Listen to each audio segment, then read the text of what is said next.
ఈ లోకములో సమాధానము లేక, శాంతి లేక ఉండిపోతున్నారు. కొంతమంది వారి పాపమును బట్టి, కుటుంబముల సమస్యను బట్టి సమాధానము లేక, చనిపోతే ఏమైపోతామనేటువంటి భయము, కొంతమంది మరణ భయముతో, కుటుంబ కలహాల భయములతో సమాధానము లేకుండా ఉండిపోతున్నటువంటి వారు ఉన్నారు.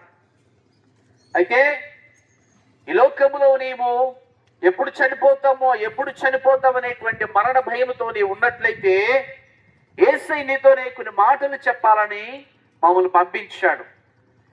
యేసుక్రీస్తు ఆ మరణమును జయించి తిరిగి 3వ దినమును లేచాడు. ఆయన యందు ఎవరైతే విశ్వాసం ఉంచుతారో వారికి కూడా మరణ భయము నుండి తొలగిస్తాడు, మరణ భీతి నుండి విడిపిస్తాడు. ఆయన మరణ భయము నుండి తొలగించి ఆయన ధైర్యము చేత నింపుతాడు, ఒక గొప్ప విశ్వాసము చేత నింపుతాడు. ఏమిటా ధైర్యము, ఏమిటా విశ్వాసం అంటే, మనం చనిపోయినా కానీ యేసుక్రీస్తుతో పాటు మనము నెమ్మదిగా ఉంటాము, క్షేమముగా ఉంటాము. అక్కడ పరలోక రాజ్యములో ఉంటాము. పరలోక రాజ్యం ఎలా ఉంటుందంటే సమాధానము గల రాజ్యము, నెమ్మది గల రాజ్యము, దుఃఖము లేని రాజ్యం అది. ఈ లోకములో ఈ శరీరమును విడిచి వెళ్ళిపోతున్నామంటే మనం చనిపోతున్నాం అంటున్నాం కదా, అది వాస్తవముగా చావు కాదు. కానీ వాస్తవం ఏంటంటే మనము ఒక ప్రాంతమును విడిచి మరి ఒక ప్రాంతానికి మనం వెళుతున్నట్లు, అంటే ఈ శరీరమును విడిచి మనం వెళుతున్నామే కానీ పూర్తిగా మన జీవితము, మన ఆత్మ అంతమైపోదు. మన ఆత్మకు చావు లేదు, నీ ఆత్మకు ఏమాత్రము చావు లేదు. ఎందుకంటే ఆ ఆత్మ సృష్టించినటువంటి దేవాది దేవునికి యుద్ధకే అది చేరాలి. అక్కడ తీర్పు ఉంటుంది. ఆ తీర్పు నుండి తప్పించడానికి యేసుక్రీస్తు ఈ లోకములోనికి వచ్చాడు.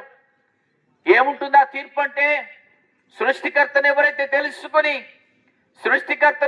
తెలుసుకొని ఆయనను సేవిస్తారో, ఆయనను ఆరాధన చేస్తారో, ఆయన యందు విశ్వాసం ఉంచుతారో వారికి ఆ నిత్య జీవములో, ఆ పరలోక రాజ్యములో స్థానం ఉన్నది. ఆ నిత్య జీవములో స్థానమును సంపాదించుకోవాలంటే సృష్టికర్త అయిన యేసుక్రీస్తు ద్వారా మాత్రమే అది సాధ్యము. వేరొకరి ద్వారా ఏమాత్రము సాధ్యము కాదు. నువ్వు నీ హృదయమును, నీ జీవితమును సృష్టికర్తకు నువ్వు అప్పగించినట్లయితే నీ ఆత్మ పరలోక రాజ్యమును స్వతంత్రించుకుంటుంది. ఈ లోకములో నీవు పాప క్షమాపణ పొందుతావో, ఈ లోకములో నువ్వు యేసయ్య అనుగ్రహించే శాంతిని పొందుకుంటావో, యేసయ్య ఇచ్చేటువంటి సమాధానమును, నెమ్మదిని, ఆరోగ్యమును పొందుకుంటావో, లేకుండా నువ్వు ఇవన్నీ ఆయనను అంగీకరించకపోతే, సృష్టికర్తను అంగీకరించకుండా ఎవరికి నచ్చినట్లు వారు జీవిస్తే వారికి నిత్య నరకం ఉన్నది. అక్కడ అగ్ని ఆరదు, పొరుగు చావదు, అక్కడ వేదనలు తప్పవు, అక్కడ యుగ యుగములు ఉండేటువంటి అగ్నిగుండమది. దాని నుండి తప్పించడానికి యేసుక్రీస్తు ఈ లోకమునికి వచ్చాడు, నిన్నెంతో ప్రేమించాడు. ప్రియులారా, ఆయన ప్రేమ ఎంత ఉన్నతమైనదంటే చూచారా, నువ్వు నిత్య నరక అగ్నికి లోను కాకూడదనే కదా ఆయన ఈ లోకానికి వచ్చాడు. నీకు మరణ భయము నుండి తొలగించడానికే కదా ఆయన ఈ లోకానికి వచ్చి నీ కొరకు ప్రాణం పెట్టాడు. ప్రియులారా, ఆయన ఉన్నతమైన ప్రేమను ఒకసారి గ్రహించు. ఒకసారి నీ హృదయమును తెరిచి ఆయన ప్రేమను గ్రహించు, ఆయన ప్రాణ త్యాగమును గ్రహించు. అలాగే మరణమును జయించి లేచినటువంటి ఆయన విశ్వాసం ఉంచినట్లయితే నీకెంతో నెమ్మది, సమాధానము కలుగుతూ ఉంటుంది. ప్రియులారా, కాబట్టి మీకందరు కూడా ఆయన కావాలంటే మోకరించి యేసయ్యా నా హృదయంలోనికి నిన్ను చేర్చుకుంటున్నాను అని నువ్వు చెప్పినట్లయితే నీకెంతో నెమ్మది కలుగుతూ ఉంటుంది. ప్రియులారా, థ్యాంక్ యూ జీసస్. ప్రభువు అందరూ కూడా నియమించునుగాక. మీ కొరకు నేను ప్రార్థన చేస్తాను.